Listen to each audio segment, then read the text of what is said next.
ಭಾರತೀಯ ವಿದ್ಯಾರ್ಥಿ ಪರಿಷತ್ನ ವತಿಯಿಂದ ಇವತ್ತು ನಾವು ವಿಜಯಪುರ ನಗರದ ಜಿಲ್ಲಾಧಿಕಾರಿಗಳ ಕಚೇರಿಯ ಮುಂದೆ ಪ್ರತಿಭಟನೆಯನ್ನು ಮಾಡ್ತಾ ಇದ್ದೇವೆ. ಪ್ರತಿಭಟನೆಯ ಉದ್ದೇಶ ತಮಗೆಲ್ಲರಿಗೂ ಕೂಡ ಗೊತ್ತಿರುವಂತೆ ಕರ್ನಾಟಕ ರಾಜ್ಯದಲ್ಲಿ 2,84,000ಕ್ಕೂ ಅಧಿಕ ಸರ್ಕಾರಿ ಹುದ್ದೆಗಳು ಖಾಲಿ ಇದೆ.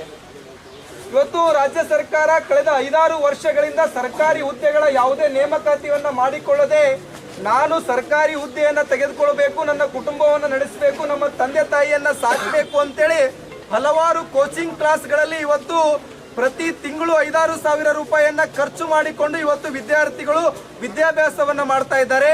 ಅಂತಹ ವಿದ್ಯಾರ್ಥಿಗಳ ಜೊತೆ ಇವತ್ತು ಕರ್ನಾಟಕ ರಾಜ್ಯ ಸರ್ಕಾರ ಚೆಲ್ಲಾಟವನ್ನ ಆಡ್ತಾ ಇದೆ.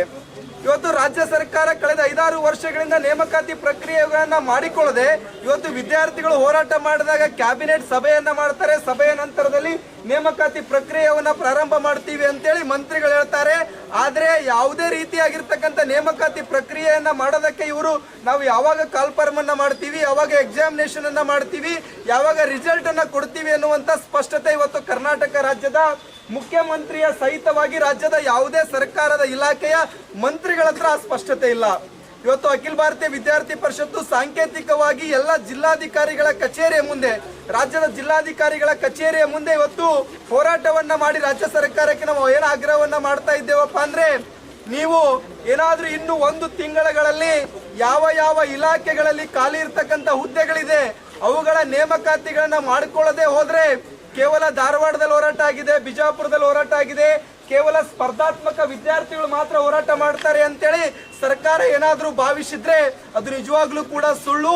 ಇವತ್ತು ಕಾಲೇಜಿನ ಕ್ಯಾಂಪಸ್ ಅಲ್ಲಿ ಓದ್ತಾ ಇರ್ತಕ್ಕಂಥ ವಿದ್ಯಾರ್ಥಿಗಳು, ಇವತ್ತು ಡಿಗ್ರಿ ವಿದ್ಯಾರ್ಥಿಗಳು ಸಹಿತ ನಮ್ಮ ಹೋರಾಟಕ್ಕೆ ಬಂದಿದ್ದಾರೆ. ಕಾರಣ ಏನಪ್ಪಾ ಅಂದ್ರೆ, ಇವತ್ತು ನಮ್ಮ ಅಣ್ಣಂದಿರಿಗೆ, ಇವತ್ತು ನಮ್ಮ ಅಕ್ಕಂದಿರಿಗೆ ಆಗ್ತಕ್ಕಂಥ ಅನ್ಯಾಯ ಮುಂದೊಂದು ದಿನ ನಮಗೂ ಕೂಡ ಆಗುತ್ತೆ. ಅದಕ್ಕೋಸ್ಕರ ಈ ಪ್ರತಿಭಟನೆಯಲ್ಲಿ ನಾವು ಭಾಗವಹಿಸಬೇಕು ಅಂತೇಳಿ ಇವತ್ತು ಸಾಮಾನ್ಯವಾಗಿ ಕ್ಯಾಂಪಸ್ ಅಲ್ಲಿ ಓದ್ತಾ ಇರ್ತಕ್ಕಂಥ ವಿದ್ಯಾರ್ಥಿಗಳು ಈ ಹೋರಾಟದಲ್ಲಿ ಬಂದಿದ್ದಾರೆ. ನಾನು ಈ ಮೂಲಕ ರಾಜ್ಯ ಸರ್ಕಾರಕ್ಕೆ ಆಗ್ರಹವನ್ನ ಪಡಿಸ್ತಾ ಇದ್ದೇನೆ. 1 ತಿಂಗಳಲ್ಲಿ ಏನಾದ್ರೂ ನೀವು ನೇಮಕಾತಿ ಪ್ರಕ್ರಿಯೆಯನ್ನ ಮಾಡದೆ ಹೋದ್ರೆ ರಾಜ್ಯದ ಪ್ರತಿಯೊಂದು ನಗರ ಪ್ರದೇಶಗಳಲ್ಲಿ, ತಾಲೂಕಾ ಕೇಂದ್ರಗಳಲ್ಲಿ ನಾವು ದೊಡ್ಡ ಪ್ರಮಾಣದ ಪ್ರತಿಭಟನೆಯನ್ನ ಮಾಡ್ತೀವಿ. ನೀವು ನಿಮ್ಮ ಪೊಲೀಸ್ ಇಲಾಖೆಯನ್ನ ಬಳಸ್ಕೊಂಡು ನಮ್ಮ ಪ್ರತಿಭಟನೆಯನ್ನ ತಡಿತೀರಿ ಅಂತಕ್ಕಂಥದ್ದನ್ನ ನಾವು ಆ ಸಂದರ್ಭದಲ್ಲಿ ನೋಡ್ಕೋತೀವಿ. ನಾನು ರಾಜ್ಯ ಸರ್ಕಾರಕ್ಕೆ ಮತ್ತೊಮ್ಮೆ ಗೃಹ ಮಂತ್ರಿಗಳ ಆಗ್ರಹವನ್ನ ಮಾಡ್ತಾ ಇದ್ದೇನೆ. ಪ್ರತಿಭಟನೆಯನ್ನ ಹತ್ತಿಕ್ಕುವುದು ಸರ್ಕಾರಗಳ ಕರ್ತವ್ಯ ಅಲ್ಲ. ಪ್ರಜಾಪ್ರಭುತ್ವದ ವ್ಯವಸ್ಥೆಯಲ್ಲಿ ಡಾಕ್ಟರ್ ಬಾಬಾ ಸಾಹೇಬ್ ಅಂಬೇಡ್ಕರ್ ಅವರು ಪ್ರತಿಭಟನೆಯನ್ನ ಮಾಡೋದಕ್ಕೆ, ಅನ್ಯಾಯ ಆದಾಗ ನ್ಯಾಯವನ್ನ ಕೇಳೋದಕ್ಕೆ ಅವಕಾಶವನ್ನ ಕೊಟ್ಟಿದ್ದಾರೆ. ಆದ್ರೆ ಇವತ್ತು ಸರ್ಕಾರ ಏನ್ ಮಾಡ್ತಾ ಇದೆ ಅಂದ್ರೆ ಆ ಪ್ರತಿಭಟನೆಗಳನ್ನ ಹತ್ತಿಕ್ಕುವಂತ ಪ್ರಯತ್ನವನ್ನ ಮಾಡ್ತಾ ಇದ್ದಾರೆ. ನೀವು 1 ಪ್ರತಿಭಟನೆಯನ್ನು ಹತ್ತಿಕ್ಬಹುದು, 2 ಪ್ರತಿಭಟನೆಯನ್ನು ಹತ್ತಿಕ್ಬಹುದು, ಆದ್ರೆ ಮುಂದೊಂದು ದಿನ ಕಾಲೇಜಿನ ಕ್ಯಾಂಪಸ್ ಅಲ್ಲಿ ಇರ್ತಕ್ಕಂಥ ಎಲ್ಲ ವಿದ್ಯಾರ್ಥಿಗಳು ಬೀದಿಗೆ ಬಂದ್ರೆ ಯಾವ ಇಲಾಖೆನೂ ಕೂಡ ಪ್ರತಿಭಟನೆಯನ್ನು ಹತ್ತಿಕ್ಕೋದಕ್ಕೆ ಸಾಧ್ಯ ಇಲ್ಲ. ಅದಕ್ಕೋಸ್ಕರ ಕರ್ನಾಟಕ ರಾಜ್ಯದ ಯಾವ್ಯಾವ ಇಲಾಖೆಗಳಲ್ಲಿ ಹುದ್ದೆಗಳು ಖಾಲಿ ಇದೆ, ನನಗೆ ನಿಜವಾಗ್ಲೂ ಕೂಡ ಈ ಸರ್ಕಾರಕ್ಕೆ ನೋಡಿದಾಗ ನಾಚಿಕೆ ಆಗುತ್ತೆ. ಏನಪ್ಪಾ ಅಂದ್ರೆ, ಪ್ರತಿ ವರ್ಷ ಡಿಗ್ರಿ ಕಾಲೇಜುಗಳು ಪ್ರಾರಂಭ ಆಗುತ್ತೆ. ಆ ಡಿಗ್ರಿ ಕಾಲೇಜುಗಳು ಪ್ರಾರಂಭ ಆದಂತ ಸಂದರ್ಭದಲ್ಲಿ ಗೆಸ್ಟ್ ಲೆಕ್ಚರರ್ಗಳನ್ನ ನೇಮಕಾತಿ ಮಾಡೋದಕ್ಕೆ 1.5 ತಿಂಗಳುಗಳು ತೆಗೆದುಕೋತಾರೆ. ಅಷ್ಟು ದಿನ ಸರ್ಕಾರಿ ಕ್ಯಾಂಪಸ್ ಅಲ್ಲಿ ಓದ್ತಾ ಇರ್ತಕ್ಕಂಥ ವಿದ್ಯಾರ್ಥಿಗಳಿಗೆ ಪಾಠನೇ ನಡೆಯೋದಿಲ್ಲ. ಅಂತ ಪರಿಸ್ಥಿತಿ ಇವತ್ತು ಶಾಲಾ ಕಾಲೇಜುಗಳು ಆಗ್ತಾ ಇದೆ. ಪ್ರಾಥಮಿಕ ಮತ್ತು ಪ್ರೌಢ ಶಿಕ್ಷಣ ಇಲಾಖೆಯಲ್ಲಿ 79,000ಕ್ಕೂ ಅಧಿಕ ಹುದ್ದೆಗಳು ಖಾಲಿ ಇದೆ. ನಮ್ಮ ಸರ್ಕಾರಿ ಶಾಲೆಗಳಿಗೆ ಬಡ ಮಕ್ಕಳು ಹೋಗ್ಬೇಕು, ಅಲ್ಲಿ ವಿದ್ಯಾಭ್ಯಾಸ ಮಾಡಬೇಕಂದ್ರೆ ಇವತ್ತು ಶಾಲೆಗಳಲ್ಲಿ ಶಿಕ್ಷಕರೇ ಸಿಗ್ತಾ ಇಲ್ಲ. ಅಂತಹ ಕನಿಷ್ಠ ಪರಿಸ್ಥಿತಿಗೆ, ದುಸ್ಥಿತಿಗೆ ಇವತ್ತು ಸರ್ಕಾರ ಇಳಿದಿದೆ. ಪೊಲೀಸ್ ಇಲಾಖೆಗಳಲ್ಲಿ ನೇಮಕಾತಿ ಮಾಡ್ಕೊಳ್ತಾ ಇಲ್ಲ. ಇರುವಂತ ಸಿಬ್ಬಂದಿಯನ್ನೇ ಇವತ್ತು ಬಹಳಷ್ಟು ಕೆಲಸಗಳ ನಿಮಿತ್ತ ಮಾಡ್ತಾ ಇದ್ದಾರೆ. ಅದಕ್ಕೋಸ್ಕರ ಪೊಲೀಸರು ಪ್ರತಿಭಟನೆ ಮಾಡುವಾಗ ನಿನ್ನೆ ಯಾವ ಕೆಲಸ ಇತ್ತು, ಇವತ್ತು ಪ್ರತಿಭಟನೆ ಮಾಡಬೇಕು, ನಾಳೆ ಮತ್ತೊಂದು ಡ್ಯೂಟಿ ಇರುತ್ತೆ. ಅದಕ್ಕೋಸ್ಕರ ಸರ್ಕಾರ ಇವತ್ತು ಪೊಲೀಸರನ್ನು ಕೂಡ ನೇಮಕಾತಿಯನ್ನ ಮಾಡ್ಕೊಳ್ಳಾಕ ಆಗ್ತಾ ಇಲ್ಲ. ಇರುವಂತ ಸಿಬ್ಬಂದಿಗಳ ಮೇಲೆ ಒತ್ತಡವನ್ನ ಹೇರಿ ಕೆಲಸವನ್ನ ತೆಗೆದುಕೊಳ್ಳುವಂತ ಕೆಲಸವನ್ನ ಸರ್ಕಾರ ಮಾಡ್ತಾ ಇದೆ. ತಹಶೀಲ್ದಾರ್ ಕಚೇರಿಗಳಿಗೆ ಹೋಗಿದ್ರೆ, ಜಿಲ್ಲಾಧಿಕಾರಿಗಳ ಕಚೇರಿಗೆ ಹೋದ್ರೆ ಸಾರ್ವಜನಿಕರು ಅರ್ಜಿಯನ್ನ ಕೊಟ್ರೆ ಆ ಅರ್ಜಿ ವಿಲೇವಾರಿ ಆಗೋದಕ್ಕೆ 1 ತಿಂಗಳು ಕಳೆಯುತ್ತೋ 2 ತಿಂಗಳು ಕಳೆಯುತ್ತೋ ಗೊತ್ತಿಲ್ಲ. ಅಂತಹ ಯಾವುದೇ ಸರ್ಕಾರಿ ಕಚೇರಿಗಳಲ್ಲಿ ಇವತ್ತು ಸಿಬ್ಬಂದಿಗಳ ಕೊರತೆ ಕಾಣ್ತಾ ಇದೆ. ಅದಕ್ಕೋಸ್ಕರ ಇವತ್ತು ಒಂದು ರಾಜ್ಯ ಸರ್ಕಾರ ಸಾರ್ವಜನಿಕರಿಗೆ, ವಿದ್ಯಾರ್ಥಿಗಳಿಗೆ ಸುಲಭ ಸೇವೆಯನ್ನು ಒದಗಿಸಿಕೊಡ್ಬೇಕಾಗಿರ್ತಕ್ಕಂಥದ್ದು ಸರ್ಕಾರಗಳ ಮೂಲ ಆದ್ಯತೆ ಆಗಬೇಕು. ಆ ಸರ್ಕಾರ ಅದನ್ನೆಲ್ಲವನ್ನ ಬಿಟ್ಟು ಇವತ್ತು ಮುಖ್ಯಮಂತ್ರಿ ನಾನಾಗಬೇಕು, ಇನ್ನೊಬ್ರು ಆಗ್ಬೇಕು ಅನ್ನುವಂತ ಚಿಂತೆಯಲ್ಲಿ ಇವತ್ತು ಸರ್ಕಾರದ ಮುಖ್ಯಮಂತ್ರಿ, ಉಪಮುಖ್ಯಮಂತ್ರಿಗಳು ಕೂತ್ಕೊಂಡಿದ್ದಾರೆ. ಈ ಎಲ್ಲ ದುಸ್ಥಿತಿಗಳಿಗೆ ನೈಜ ಕಾರಣ ಸರ್ಕಾರ. ಇವತ್ತು ಈ ಸರ್ಕಾರ ವಿದ್ಯಾರ್ಥಿ ವಿರೋಧಿ ಸರ್ಕಾರ ಇದೆ. ಕೇವಲ ನೇಮಕಾತಿ ಪ್ರಕ್ರಿಯೆ ಅಷ್ಟೇ ಅಲ್ಲ, ಇವತ್ತು ಕಾಲೇಜ್ಗಳಲ್ಲಿ ಓದ್ತಾ ಇರ್ತಕ್ಕಂಥ ವಿದ್ಯಾರ್ಥಿಗಳಿಗೆ ಸ್ಕಾಲರ್ಶಿಪ್ಗಳಿಗೆ ಅಪ್ಲಿಕೇಶನ್ ಹಾಕಿದ್ರೆ ಸ್ಕಾಲರ್ಶಿಪ್ಗಳು ಬರ್ತಾ ಇಲ್ಲ. ಸ್ಕಾಲರ್ಶಿಪ್ಗಳು ವಿದ್ಯಾರ್ಥಿಗಳು ಸರಿಯಾಗಿ ತಲುಪ್ತಾ ಇದೆಯಾ? ಸರ್ಕಾರಗಳು ಇವತ್ತು ವಿದ್ಯಾರ್ಥಿಗಳಿಗೆ 8,000 15,000 ಸ್ಕಾಲರ್ಶಿಪ್ ಪ್ರತಿ ವರ್ಷ ಕೊಡ್ತಾ ಇತ್ತು.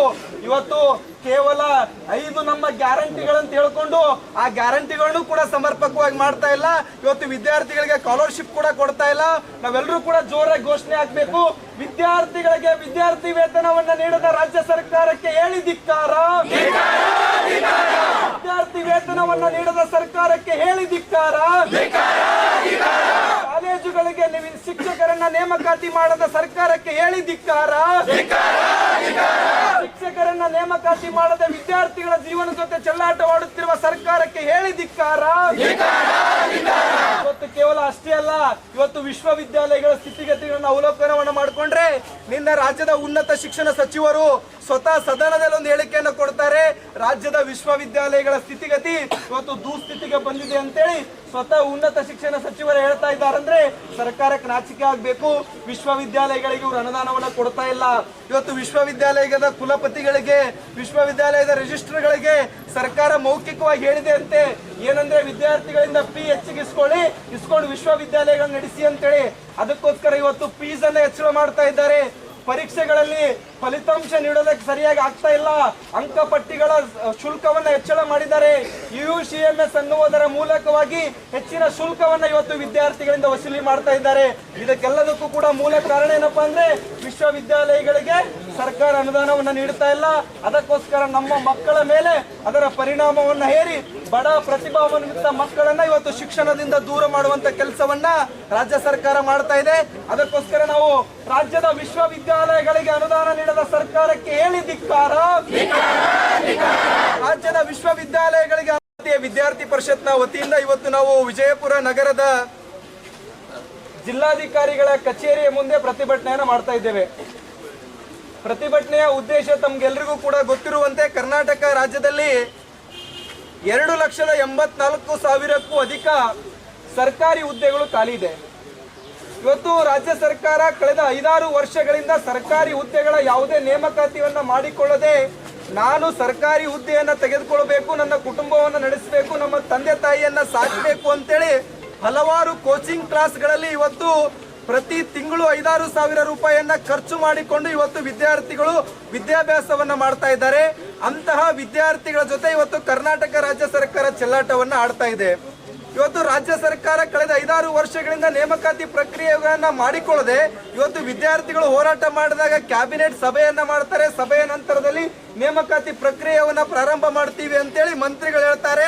ಆದ್ರೆ ಯಾವುದೇ ರೀತಿಯಾಗಿರ್ತಕ್ಕಂಥ ನೇಮಕಾತಿ ಪ್ರಕ್ರಿಯೆಯನ್ನ ಮಾಡೋದಕ್ಕೆ ಇವರು ನಾವು ಯಾವಾಗ ಕಾಲ್ಫಾರ್ಮ್ ಅನ್ನ ಮಾಡ್ತೀವಿ, ಯಾವಾಗ ಎಕ್ಸಾಮಿನೇಷನ್ ಅನ್ನ ಮಾಡ್ತೀವಿ, ಯಾವಾಗ ರಿಸಲ್ಟ್ ಅನ್ನ ಕೊಡ್ತೀವಿ ಅನ್ನುವಂತ ಸ್ಪಷ್ಟತೆ ಇವತ್ತು ಕರ್ನಾಟಕ ರಾಜ್ಯದ ಮುಖ್ಯಮಂತ್ರಿಯ ಸಹಿತವಾಗಿ ರಾಜ್ಯದ ಯಾವುದೇ ಸರ್ಕಾರದ ಇಲಾಖೆಯ ಮಂತ್ರಿಗಳ ಹತ್ರ ಸ್ಪಷ್ಟತೆ ಇಲ್ಲ.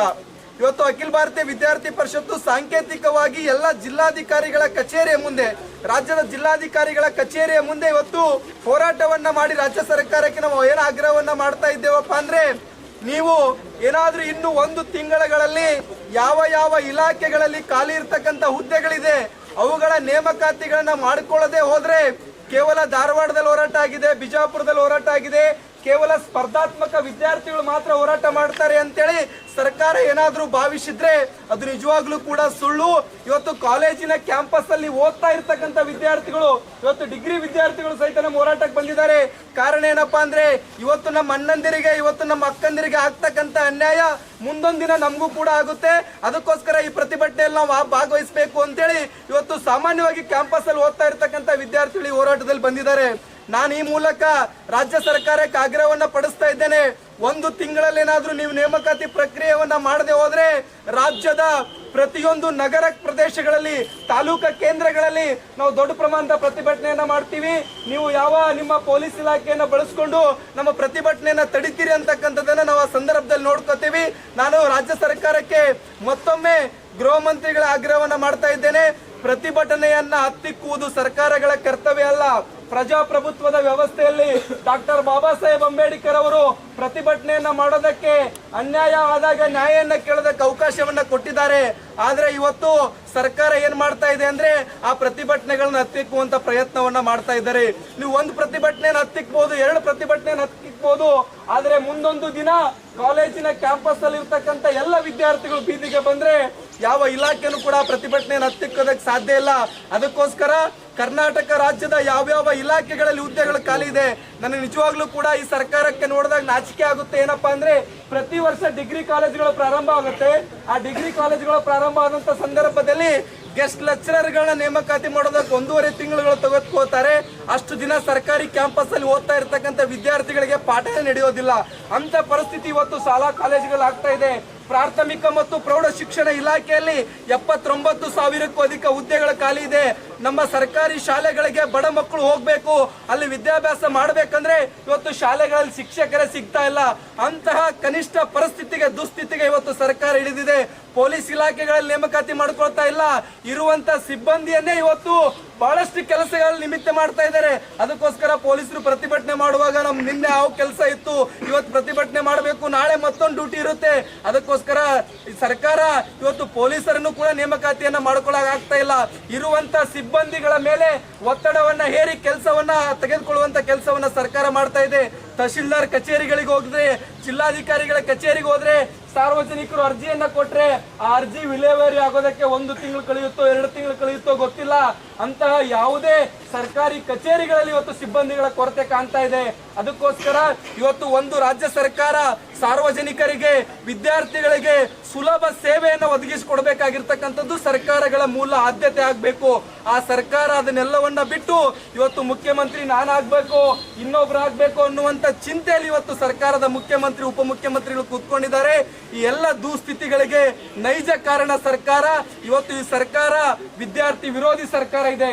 ಕೇವಲ ನೇಮಕಾತಿ ಪ್ರಕ್ರಿಯೆ ಅಷ್ಟೇ ಅಲ್ಲ, ಇವತ್ತು ಕಾಲೇಜ್ಗಳಲ್ಲಿ ಓದ್ತಾ ಇರ್ತಕ್ಕಂಥ ವಿದ್ಯಾರ್ಥಿಗಳಿಗೆ ಸ್ಕಾಲರ್ಶಿಪ್ ಗಳಿಗೆ ಅಪ್ಲಿಕೇಶನ್ ಹಾಕಿದ್ರೆ ಸ್ಕಾಲರ್ಶಿಪ್ ಗಳು ಬರ್ತಾ ಇಲ್ಲ.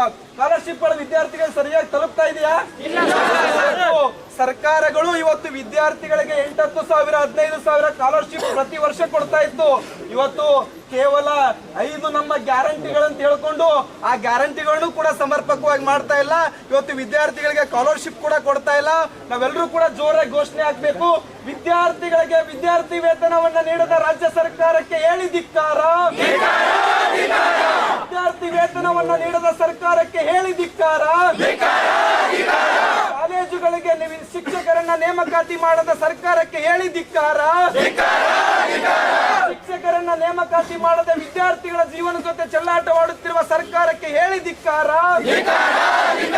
ಇವತ್ತು ಕೇವಲ ಅಷ್ಟೇ ಅಲ್ಲ, ಇವತ್ತು ವಿಶ್ವವಿದ್ಯಾಲಯಗಳ ಸ್ಥಿತಿಗತಿಗಳನ್ನು ಅವಲೋಕನವನ್ನು ಮಾಡಿಕೊಂಡ್ರೆ ನಿನ್ನೆ ರಾಜ್ಯದ ಉನ್ನತ ಶಿಕ್ಷಣ ಸಚಿವರು ಸ್ವತಃ ಸದನದಲ್ಲಿ ಒಂದು ಹೇಳಿಕೆಯನ್ನು ಕೊಡ್ತಾರೆ. ರಾಜ್ಯದ ವಿಶ್ವವಿದ್ಯಾಲಯಗಳ ಸ್ಥಿತಿಗತಿ ಇವತ್ತು ದುಸ್ಥಿತಿಗೆ ಬಂದಿದೆ ಅಂತೇಳಿ ಸ್ವತಃ ಉನ್ನತ ಶಿಕ್ಷಣ ಸಚಿವರು ಹೇಳ್ತಾ ಇದ್ದಾರೆ. ಅಂದ್ರೆ ಸರ್ಕಾರಕ್ಕೆ ನಾಚಿಕೆ ಆಗ್ಬೇಕು. ವಿಶ್ವವಿದ್ಯಾಲಯಗಳಿಗೆ ಇವರು ಅನುದಾನವನ್ನು ಕೊಡ್ತಾ ಇಲ್ಲ. ಇವತ್ತು ವಿಶ್ವವಿದ್ಯಾಲಯದ ಕುಲಪತಿಗಳಿಗೆ, ವಿಶ್ವವಿದ್ಯಾಲಯದ ರಿಜಿಸ್ಟ್ರಾರ್ಗಳಿಗೆ ಸರ್ಕಾರ ಮೌಖಿಕವಾಗಿ ಹೇಳಿದೆ ಅಂತೆ. ಏನಂದ್ರೆ ವಿದ್ಯಾರ್ಥಿಗಳಿಂದ ಫೀ ಹೆಚ್ಚಿಗೆ ಇಸ್ಕೊಂಡು ವಿಶ್ವವಿದ್ಯಾಲಯಗಳನ್ನ ನಡೆಸಿ ಅಂತೇಳಿ. ಅದಕ್ಕೋಸ್ಕರ ಇವತ್ತು ಫೀಸ್ ಅನ್ನ ಹೆಚ್ಚಳ ಮಾಡ್ತಾ ಇದ್ದಾರೆ. ಪರೀಕ್ಷೆಗಳಲ್ಲಿ ಫಲಿತಾಂಶ ನೀಡೋದಕ್ಕೆ ಸರಿಯಾಗಿ ಆಗ್ತಾ ಇಲ್ಲ.